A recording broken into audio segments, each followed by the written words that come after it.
اعوذ باللہ من الشیطان الرجیم بسم اللہ الرحمن الرحیم والذین اذا فعلوا فاحشة او ظلموا انفسهم ذکروا اللہ فاستغفروا لذنوبهم ومن يغفر الذنوب الا اللہ ولم يصروا على ما فعلوا وهم يعلمون ان الحمد للہ نحمده ونستعینه ونستغفره ونعوذ باللہ من شرور انفسنا ومن سیئات اعمالنا من يهده الله فلا مضل له ومن يضلل فلا هادي له واشهد ان لا اله الا الله وحده لا شريك له واشهد ان محمدا عبده ورسوله اما بعد فان خير الحديث كتاب الله وخير الهدي هدي محمد صلى الله عليه وسلم وشر الامور محدثاتها وكل محدثة بدعة وكل بدعة ضلالة وكل ضلالة في النار رب اشرح لي صدري ويسر لي امري واحلل عقدة من لساني يفقهوا قولي رب اعوذ بك من همزات الشياطين واعوذ بك رب ان يحضرون اعوذ باللہ السمیع العلیم من الشیطان الرجیم والذین اذا فعلوا فاحشة او ظلموا انفسهم ذکروا اللہ فاستغفروا لذنوبهم ومن يغفر الذنوب الا اللہ ولم يصروا على ما فعلوا وهم يعلمون۔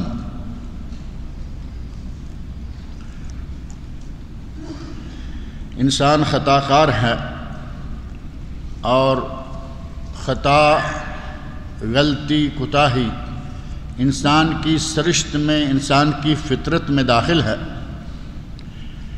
کیونکہ سب سے پہلے انسان حضرت آدم علیہ السلام سے خطا ہو گئی، اور نبی اکرم صلی اللہ علیہ وسلم نے ارشاد فرمایا نسی آدم ونسیت ذریتہ، آدم علیہ السلام سے بھول ہوئی اور آدم علیہ السلام کی اولاد، ان کی ذریت، وہ سارے بھولتے رہیں گے۔ آدم علیہ السلام کی بھول قرآن کریم سورۃ البقرہ بالکل آغاز میں ہی یہ واقعہ موجود ہے کہ اللہ رب العزت نے انہیں جنت میں بسایا، نعمتوں سے مالا مال کیا، اور ساری نعمتوں کے بارے میں کھلے عام اعلان کر دیا اور فرمایا کہ تم دونوں میاں بیوی ان نعمتوں میں سے جو چیز چاہو کھاؤ پیو مزے کرو، لیکن وَلَا تَقْرَبَا هَذِهِ الشَّجَرَةَ، ایک درخت یہ ہے اس کے قریب نہیں جانا۔ بھول ہو گئی اور اس درخت کا دانہ بھی کھا لیا۔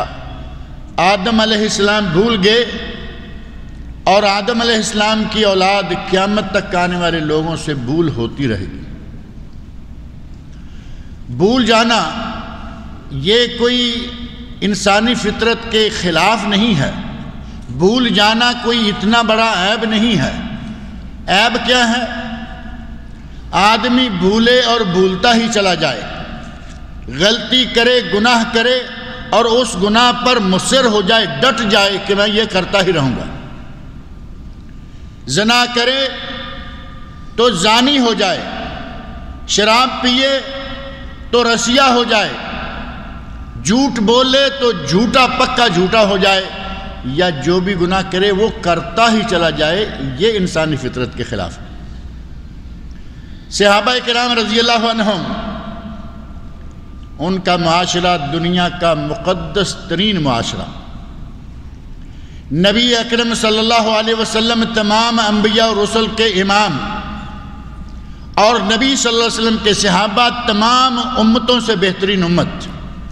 اللہ رب العزت نے قرآن کریم میں ارشاد فرمایا ہے کنتم خیر امت اخرجت للناس، اے لوگو تم بہترین امت ہو جو کہ لوگوں کے لیے برپا کیے گئے ہو، اور امت کا سب سے بہترین حصہ نبی صلی اللہ علیہ وسلم کے صحابہ کرام سے۔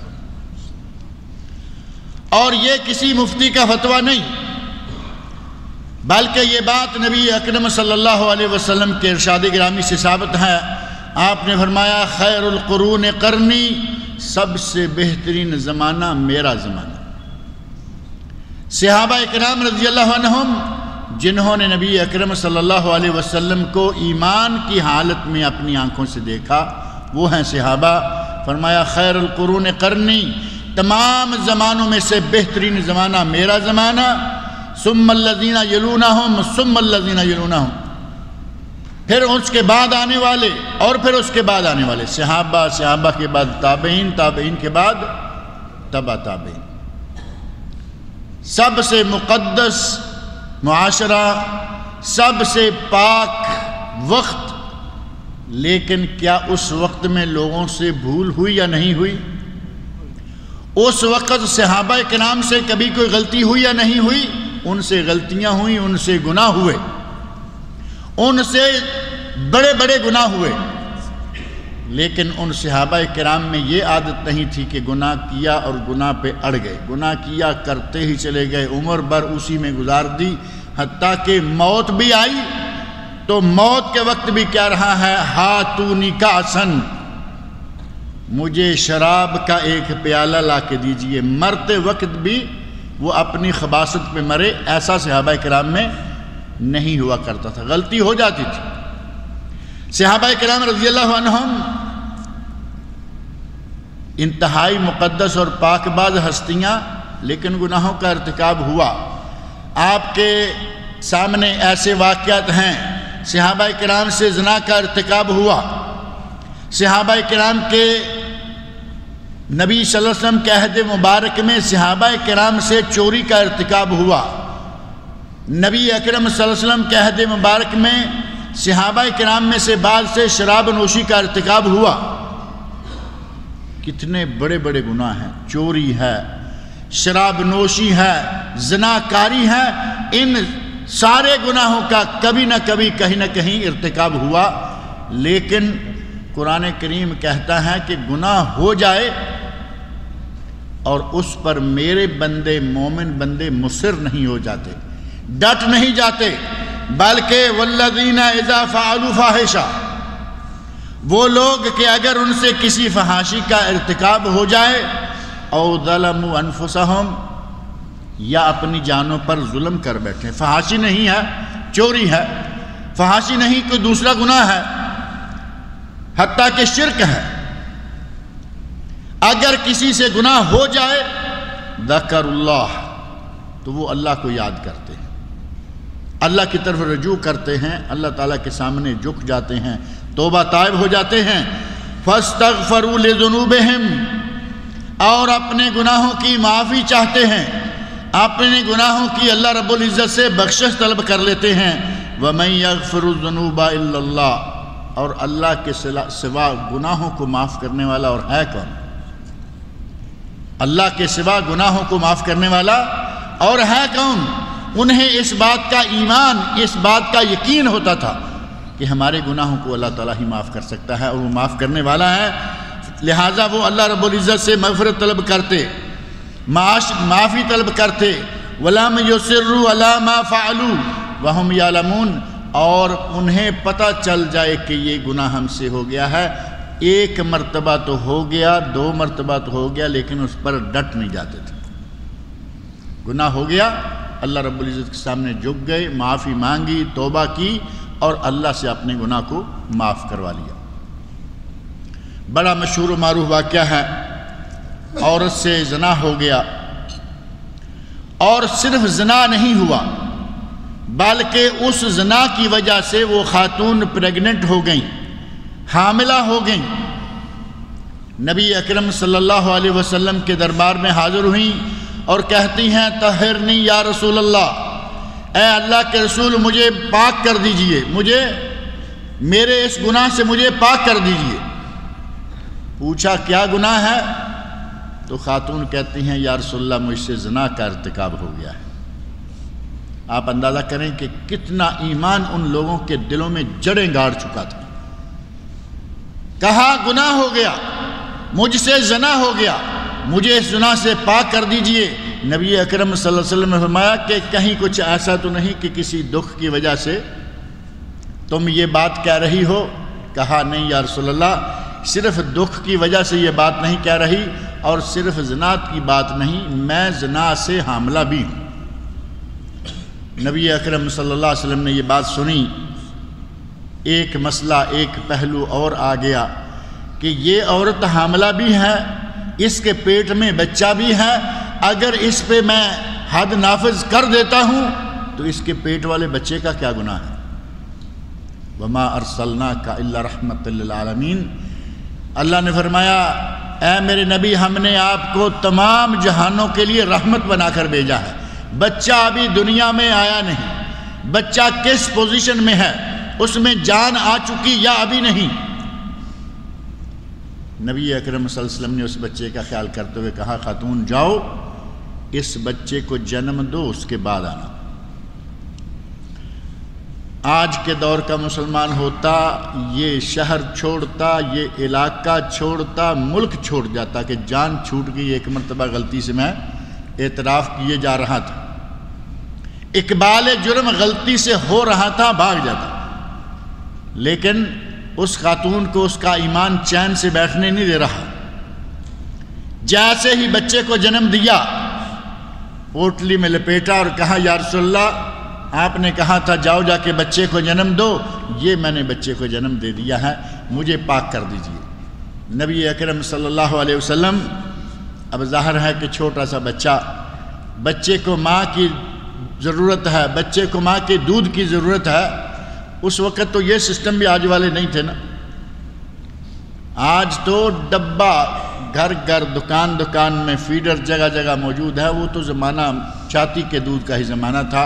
نبی اکرم صلی اللہ علیہ وسلم نے ارشاد فرمایا خاتون جاؤ اس بچے کو دودھ پلاؤ، جب اس کے دودھ چھوڑنے کا وقت آ جائے، یعنی 2 سال اس کو دودھ پلاؤ، جب یہ دودھ چھوڑ دے اور کھانا پینا شروع کر دے پھر آ جانا۔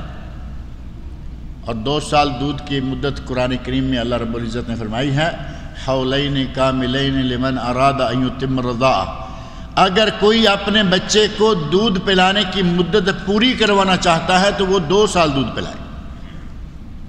فرمایا دودھ پلاؤ، جب اس کے دودھ پینے کا زمانہ ختم ہو جائے، یہ خود سے کچھ کھانا پینا شروع کرے پھر لے کے آنا۔ خاتون گئی، دودھ پلاتی رہی، بچے کو کھانے کی تربیت بھی کرواتی رہی، اور جیسے ہی بچے نے کچھ نہ کچھ کھانا شروع کر دیا، بچے کے ہاتھ میں روٹی کا ٹکڑا پکڑایا اور لے کر نبی اکرم صلی اللہ علیہ وسلم کی خدمت میں حاضر ہو گئے۔ یا رسول اللہ طہرنی، اے اللہ کے رسول مجھے پاک کر دیجئے، یہ بچہ دیکھی یہ روٹی کھا رہا۔ نبی اکرم صلی اللہ علیہ وسلم نے بچہ کسی صحابی کے سپرد کیا اور فرمایا کہ اس عورت پر حد قائم کر دو۔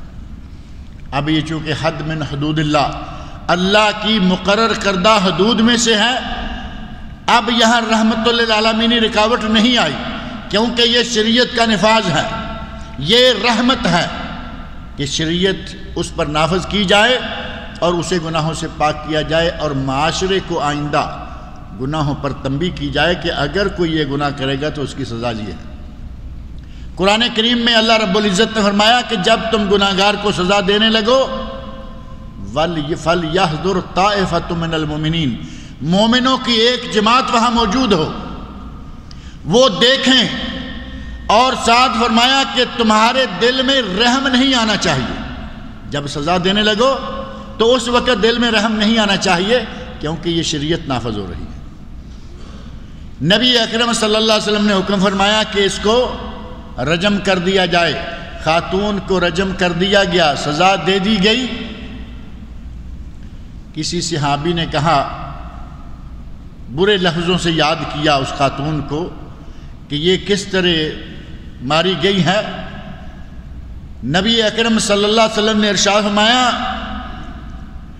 انہا لقد تابت توبہ، یہ خاتون اس توبہ کے ذریعے فوت ہوئی ہے، وہ توبہ کر کے مری ہے، لو وزعت علی 70 من اہل المدینہ لوسعتہم، اگر مدینہ منورہ کے 70 گناہوں گاروں پر اس کی توبہ تقسیم کی جائے، اللہ 70 کے 70 کو معاف کر دے۔ گناہ ہو جاتے تھے، اس وقت بھی گناہ ہو جاتا تھا، لیکن گناہ ہو گیا، اب چین نہیں، یا رسول اللہ پاک کر دیجئے، یا رسول اللہ پاک کر دیجئے، یا رسول اللہ پاک کر دیجئے۔ ایسا ہی گناہ ایک صحابی سے ہوا۔ یہ مخزوم، بنی مخزوم کی عورت ہیں، اور بنی اسلم کے صحابی حضرت ماعز بن مالک اسلمی رضی اللہ عنہ، ان سے گناہ ہوا۔ یہی الفاظ آ کے کہتے ہیں، یا رسول اللہ مجھے پاک کر دیجئے۔ نبی اکرم صلی اللہ علیہ وسلم نے چہرہ مبارک گھما لیا، دوسری طرف چہرہ اقدس کر لیا، آگے آئے، یا رسول اللہ مجھے پاک کر دیجئے، یا رسول اللہ مجھے پاک کر دیجئے۔ فرمایا کہیں غلطی تو نہیں ہوئی، کہیں کوئی بوس و کنار کر لیا ہو؟ فرمایا نہیں یا رسول اللہ، میں جانتا ہوں کہ برائی کیا ہے، زنا کیا ہے، میں نے زنا کیا ہے۔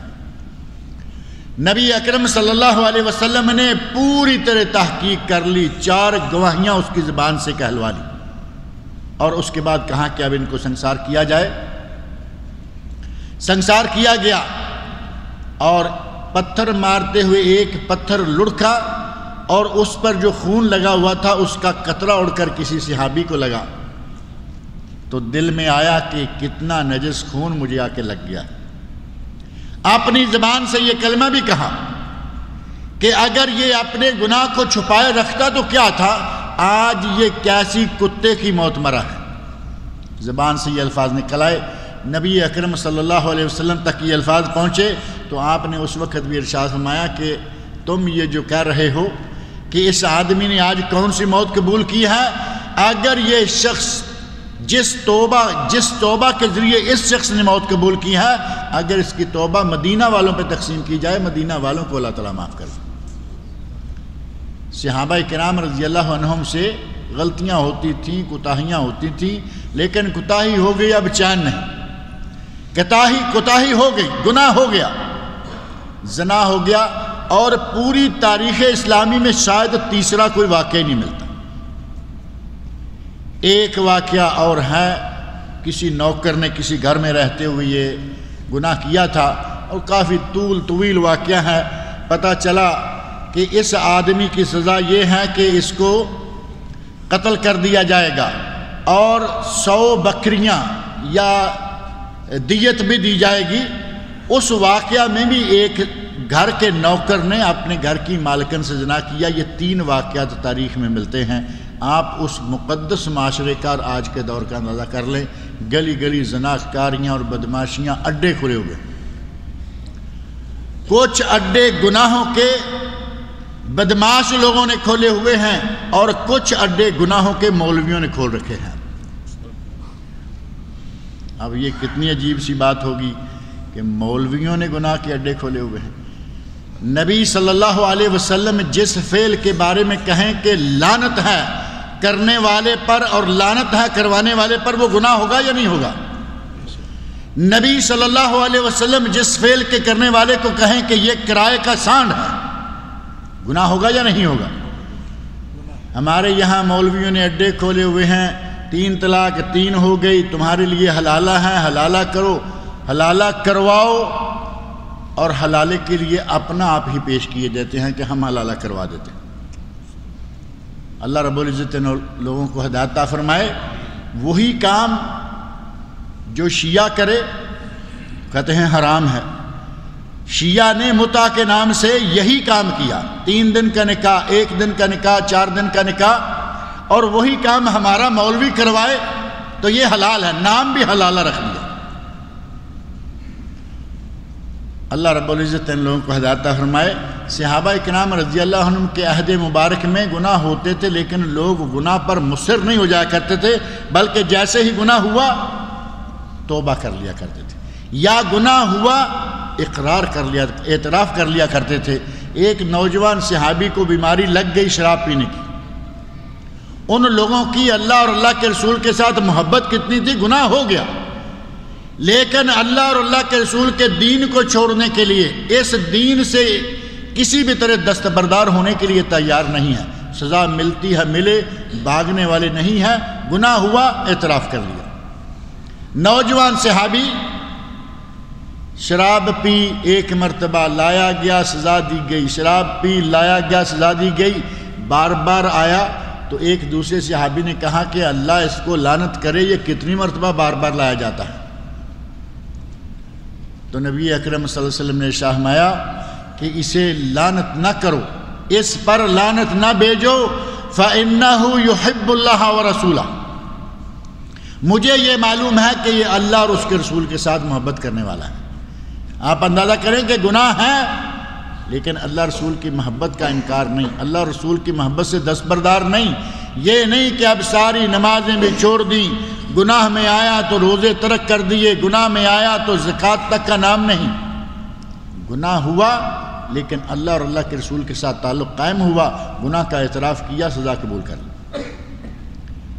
صحابہ کرام رضی اللہ عنہم کا زمانہ بڑا ہی مقدس زمانہ تھا، اور صرف اسی پر بس نہیں بلکہ صحابہ کرام کے بعد زمانہ جو آیا، خیر القرون قرنی ثم الذین یلونہم، بہترین زمانہ میرا زمانہ، اور اس کے بعد میرے بعد والوں کا زمانہ، تابعین کا زمانہ۔ حضرت عمر فاروق رضی اللہ عنہ کا عہد مبارک ہے، خلافت فاروقی میں کسان اپنی کھیتی میں کام کر رہا ہے، دوسرا ایک اور کوئی آدمی آیا، اس نے کھیتی میں کسی طرح کوئی تجاوز کرنا چاہا۔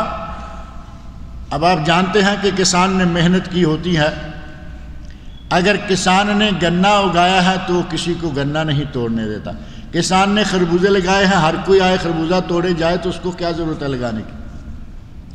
اور جس وقت فصل پکی ہوئی ہوتی ہے کسان کی نگاہ اپنے کھیت پر رہتی ہے، آدمی آیا کھیتی پر، اس نے کچھ زیادتی کرنا چاہی، دور سے پتھر مارا، پتھر سر میں لگا اور آدمی مر گیا۔ حضرت عمر فاروق رضی اللہ عنہ کے عہد مبارک میں یہ واقعہ پیش آیا۔ حضرت عمر فاروق رضی اللہ عنہ اپنی جگہ پر موجود ہیں، دو نوجوانوں نے ایک آدمی کو پکڑا ہوا ہے اور گھسیٹے ہوئے چلے لا رہے ہیں، گھسیٹے ہوئے لا رہے ہیں۔ حضرت عمر فاروق رضی اللہ عنہ نے دیکھا، پوچھا لوگو کیا ہے؟ ما شانکما، تم دونوں کو کیا ہے، اس کو کیوں گھسیٹ کے لا رہے؟ وہ کہتے ہیں یا امیر المومنین، اس شخص نے ہمارے والد کو قتل کر دیا ہے۔ پوچھا کیوں بھائی ایسے ہی ہے؟ کوئی فرار نہیں، کوئی انکار نہیں، کوئی بھاگم باغ نہیں۔ کہا امیر المومنین میں نے قتل ضرور کر دیا ہے لیکن میرا قتل کا کوئی ارادہ نہیں تھا۔ پتھر پھینکا ہے، پتھر آدمی کے سر پہ ایسے لگا کہ وہ گرا اور وہیں مر گیا، میرا کوئی ارادہ قتل نہیں تھا، لیکن آدمی میرے ہاتھوں قتل ہو گیا ہے، یہ میں مانتا ہوں۔ فرمایا اگر تم اعتراف بھی کرتے ہو تو ان لڑکوں سے پوچھا کیا تم اسے معاف کرتے ہو؟ وہ کہنے لگے ہم معاف نہیں کریں گے، اپنے باپ کے قاتل کو ہم کیسے معاف کریں گے؟ کہا کہ اب تم پر حد نافذ کرنا ہوگی، تمہیں ان کے باپ کے قتل کے بدلے میں قتل کیا جائے گا۔ وہ آدمی کہتا ہے امیر المومنین میں جنگل میں رہتا ہوں، جنگل میں میرا ڈیرا ہے، جنگل میں میرا خیمہ ہے، اور میرے خیمے میں میرے چھوٹے چھوٹے بچے ہیں، میری بیوی ہے، اور ان کا میرے سوا، اللہ کے بعد میرے سوا کوئی نہیں، صرف میں ہی ہوں جو ان کی دیکھ ریکھ کرنے والا ہوں۔ اگر مجھ پر حد نافذ کرنی ہے تو کم از کم مجھے اتنی مہلت دیجئے کہ میں جا کے اپنے بچوں کو ایک مرتبہ مل کے آ جاؤں اور ان کو جو بات ہوئی ہے، جو ہوا ہے وہ بتا کے آ جاؤں تاکہ وہ اپنا انتظام کر سکیں۔ امیر المومنین حضرت عمر فاروق رضی اللہ عنہ کہتے ہیں کہ تمہیں معلوم ہے کہ تجھ پہ حد قائم ہونے والی ہے، کہیں ایسا نہ ہو کہ جاؤ تو بھاگ جاؤ۔ کہا امیر المومنین میں واپس آؤں گا۔ اپنے ساتھیوں میں، اپنے لوگوں میں نگاہ دوڑائی اور کہا کہ کوئی شخص ایسا ہے جو اس کی کفالت کرے، جو ضمانت دے۔ صحابہ میں نگاہ دوڑا کے دیکھا کوئی تیار نہیں، کیونکہ یہ کوئی معمولی سی تو بات نہیں ہے۔ اگر یہ آدمی چلا جاتا ہے، پلٹ کر نہیں آتا، تو اس ضامن کو، اس گارنٹی دینے والوں کو اس کی جگہ پر قتل کیا جائے گا۔ کوئی چھوٹی سی بات تو ہے نہیں کہ کوئی بھی اٹھے اور گواہی دے دے۔ امیر المومنین رضی اللہ تعالی عنہ کی نگاہ پڑی کہ حضرت ابو ذر غفاری رضی اللہ عنہ اٹھے چلے آ رہے ہیں۔ کہا امیر المومنین اس کی میں ضمانت دیتا ہوں، میں کفالت دیتا ہوں۔ ابو ذر غفاری رضی اللہ عنہ نبی اکرم صلی اللہ علیہ وسلم کے صحابی حضرت عمر فاروق رضی اللہ عنہ جانتے ہیں کہ ان کا نبی صلی اللہ علیہ وسلم کے یہاں کتنا مقام تھا۔ کہا ابو ذر جانتے ہو کس معاملہ میں تم ضمانت دینے جا رہے ہو؟ کہا امیر المومنین جانتا ہوں۔ جانتے ہو کہ اگر یہ بدو، اگر یہ صحرا نشین پلٹ کر نہ آیا تو اس کے بدلے میں تیری جان لینا پڑے گی، تجھے قتل کرنا پڑے گا۔ کہا امیر المومنین میں یہ بھی جانتا ہوں۔ کہا اس آدمی کو جانتے ہو؟ تو کہتے ہیں کہ میں اللہ کی قسم کھا کے کہتا ہوں کہ میں اس آدمی کو نہیں جانتا۔ کہا پھر اتنی بڑی گواہی اور اتنا بڑا؟ کہا امیر المومنین میں اس شخص کے چہرے میں نیک آدمیوں کے آثار دیکھ رہا ہوں، مجھے اس کے چہرے پر ایماندار لوگوں کے آثار نظر آتے ہیں، اس لیے میں گواہی دینے کے لیے تیار ہوں، چاہے اس کے لیے مجھے میری جان بھی کیوں نہ دینی پڑے۔ حضرت عمر فاروق رضی اللہ عنہ نے بار بار تاکید کر کے پکا کر لیا، تب جا کے اسے کہا کہ بھائی جاؤ اور دیکھو اگر تم واپس نہ آئے تو اللہ کے نبی کا یہ صحابی تمہاری جگہ پر مارا جائے گا۔ اور جاتے ہوئے کہا کہ تمہیں 1 دن نہیں بلکہ تمہیں 3 دنوں کی مہلت ہے، 3 دنوں کے بعد واپس آ جانا، اگر تیسرے دن کا سورج غروب ہوگا تو ان پر سزا نافذ کر دی جائے گی۔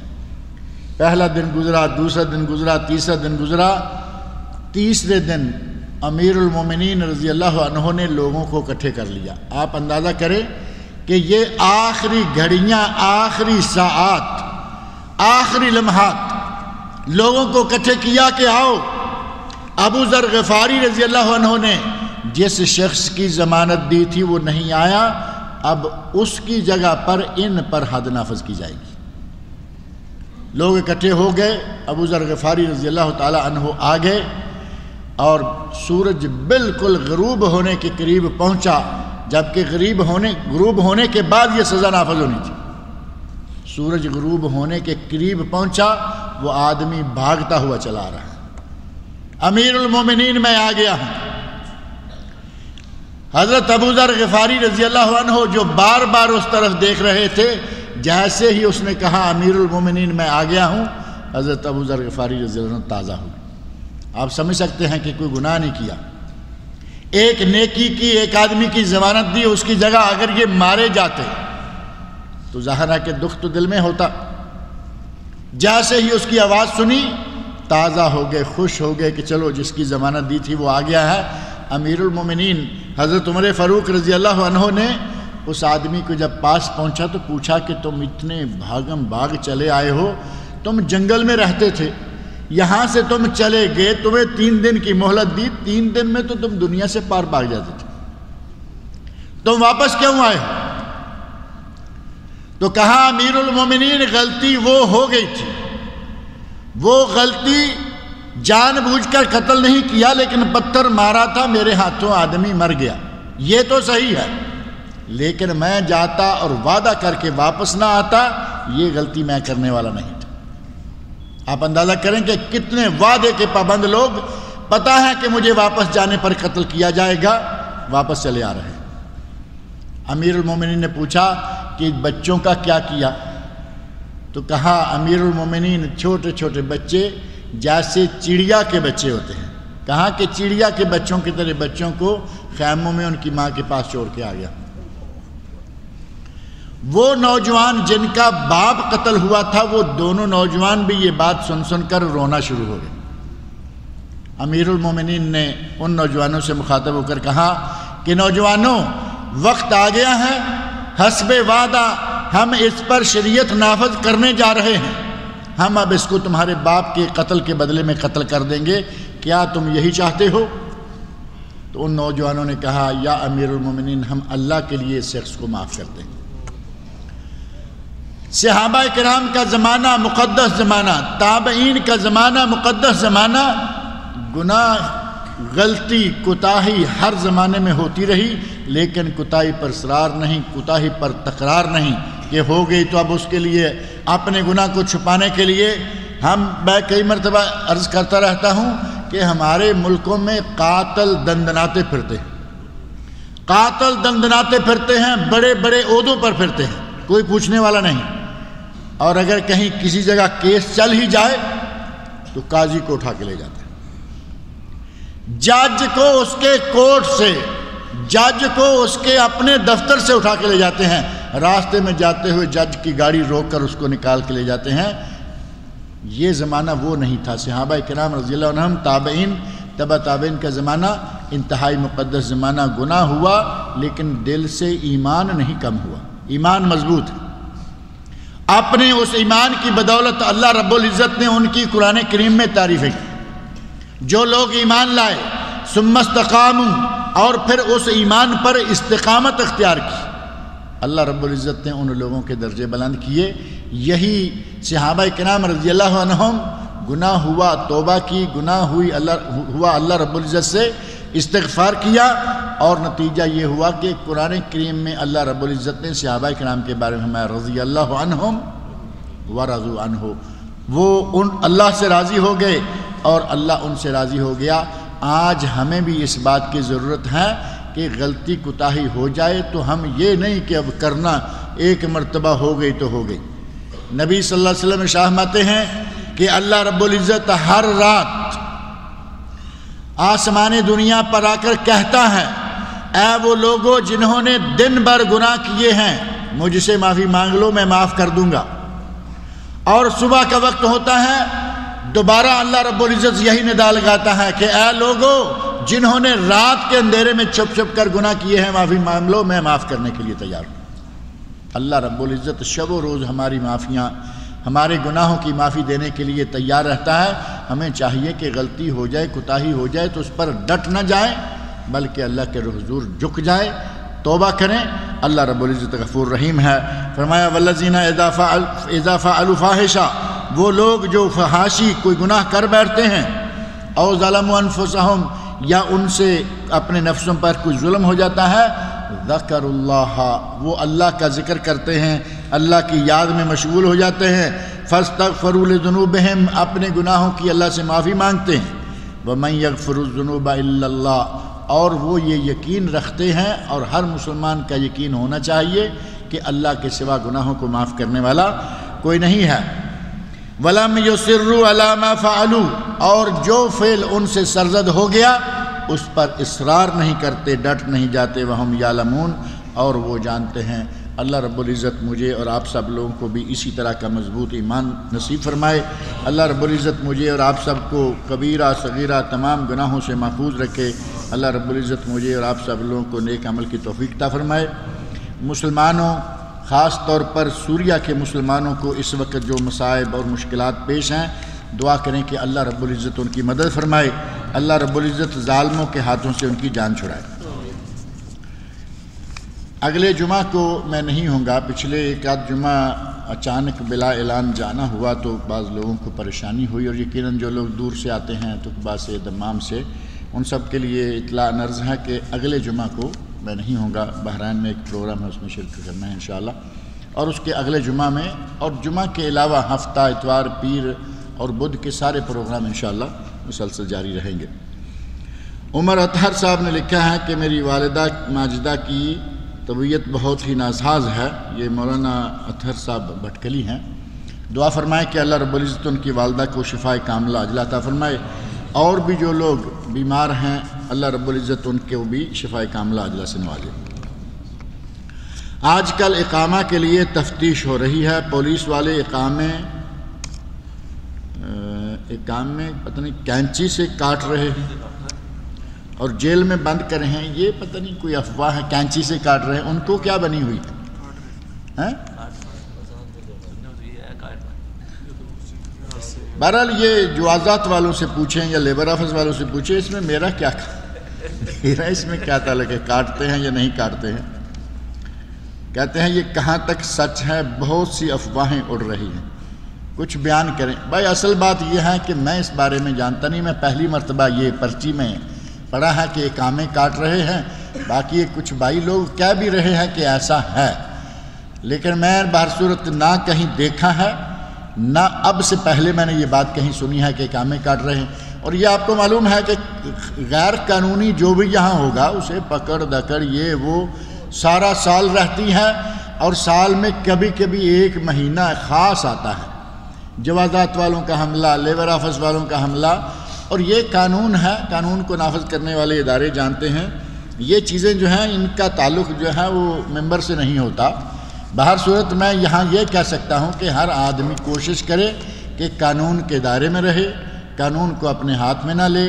جو یہاں کا سعودی عرب کا قانون ہے اس کا احترام کرے، اور اگر ایک آدمی قانونی طور پر نظاماً صحیح ہے پھر اسے کسی قسم کی گھبرانے کی کوئی ضرورت نہیں ہے کہ وہ لوگ یہ کر رہے ہیں وہ کر رہے ہیں. وہ لوگ اپنی ڈیوٹیاں کریں، آپ اپنا کام کریں، لیکن آپ اپنا کام یہ نہیں کریں کہ آپ غیر قانونی ہو کر اپنا کام کرتے رہیں. اپنے آپ کو قانونی بنانے کی کوشش کیجیے. داڑھی اور سر کے بالوں میں رنگ کرنے کے متعلق کیا حکم ہے؟ کیا مہندی کے سوا کوئی اور رنگ کر سکتے ہیں؟ مہندی کے سوا کالے رنگ کو چھوڑ کر کوئی بھی رنگ کر سکتے ہیں. کالا رنگ چھوڑ کر کوئی بھی رنگ کریں. ہمارے کئی لوگ کہتے ہیں کہ میں نے تو کالا رنگ نہیں کیا، میں نے تو کالی مہندی لگائی ہے. مہندی کالی لگائیں یا کچھ بھی، اگر رنگ کالا چڑھ گیا تو وہ ناجائز ہے. نبی اکرم صلی اللہ علیہ وسلم نے کالے رنگ سے منع فرمایا ہے.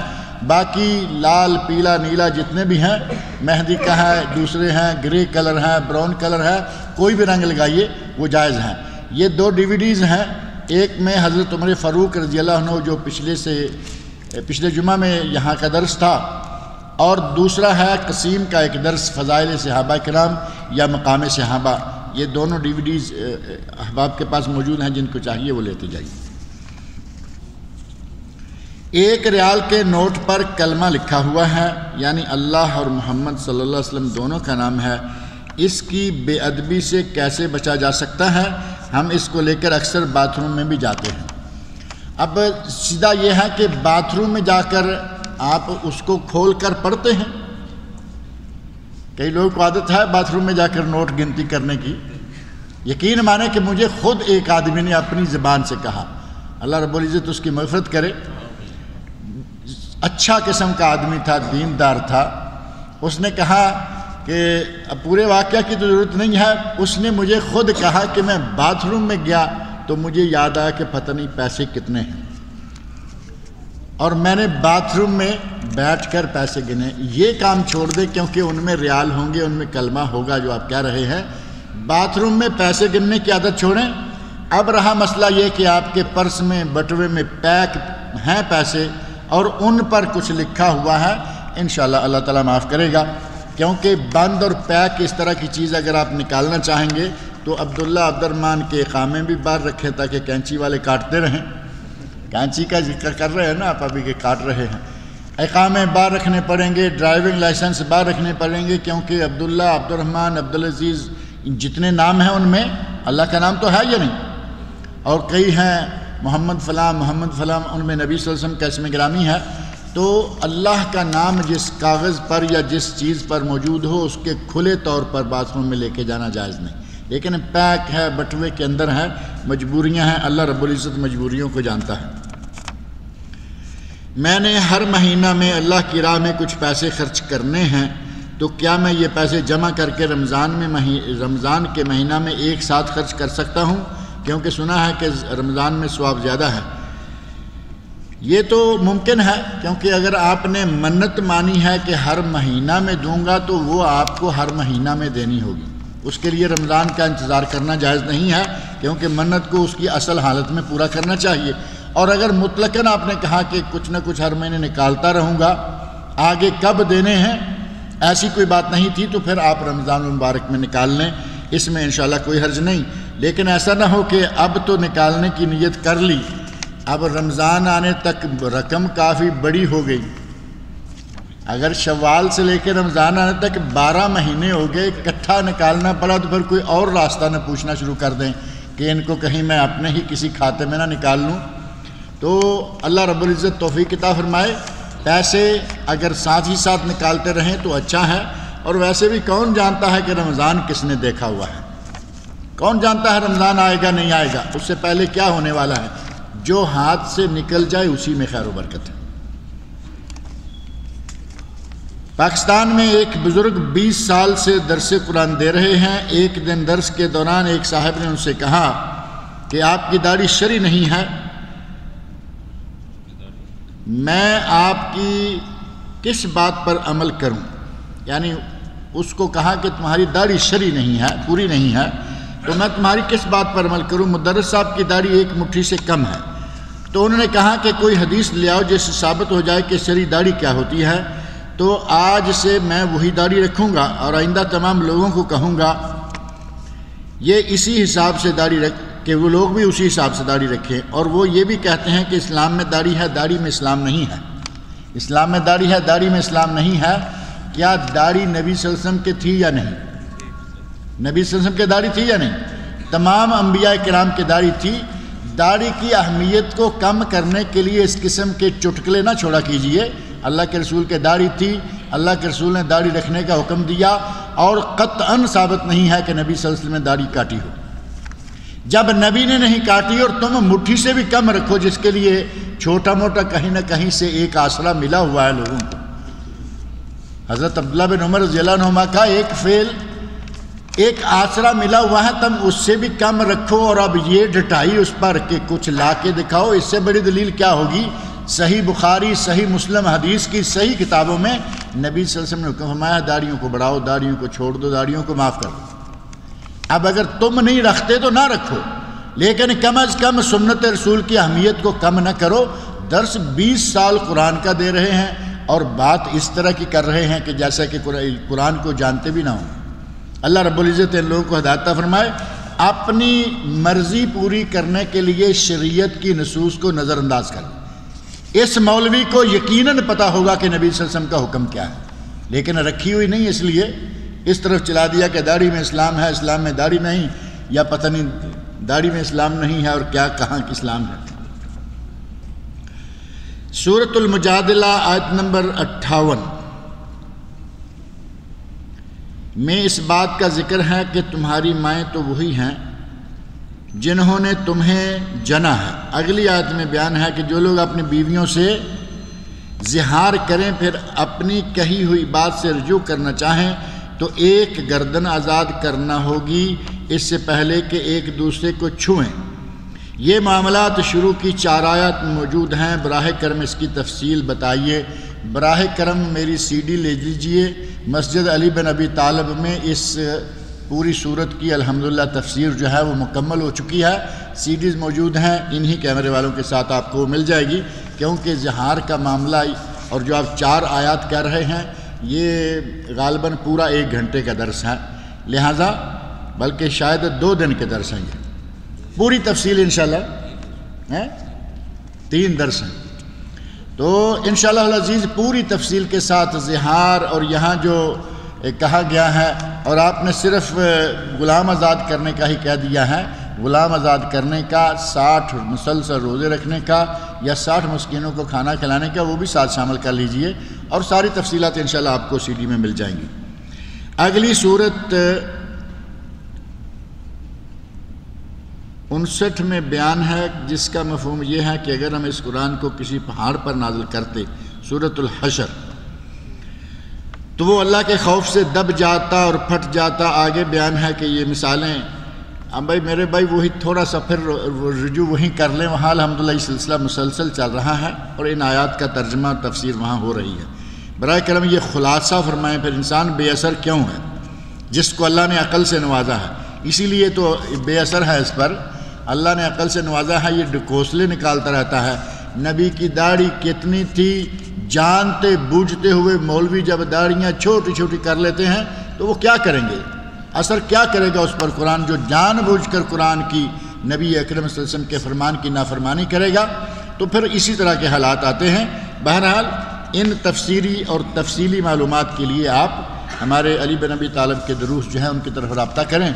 اور آپ سب کی اطلاع کے لیے عرض ہے کہ جو لوگ کسی وجہ سے وہاں نہیں پہنچ پاتے، یہ پچھلے بدھ سے اس درس کا باقاعدہ آن ایئر اس کو نشر کرنے کا براڈ کاسٹنگ کا سلسلہ جو ہے وہ شروع ہو گیا ہے.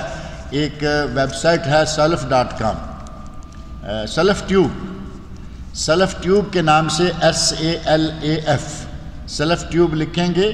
ویب سائٹ پر، کس پر، نیٹ پر، تو وہ آ جائے گی۔ 8 بجے سے لے کے 9 بجے کے دوران جو درس وہاں ہوتا ہے وہ انشاءاللہ اب آپ کو آن ایئر مل جایا کرے گا۔ ڈائریکٹ وہاں پہنچیں، الحمدللہ نہ پہنچیں اپنے گھروں میں بھی آپ دیکھ سکتے ہیں۔ اللہ رب العزت مجھے اور آپ سب لوگ کو نیک عمل کی توفیق دے۔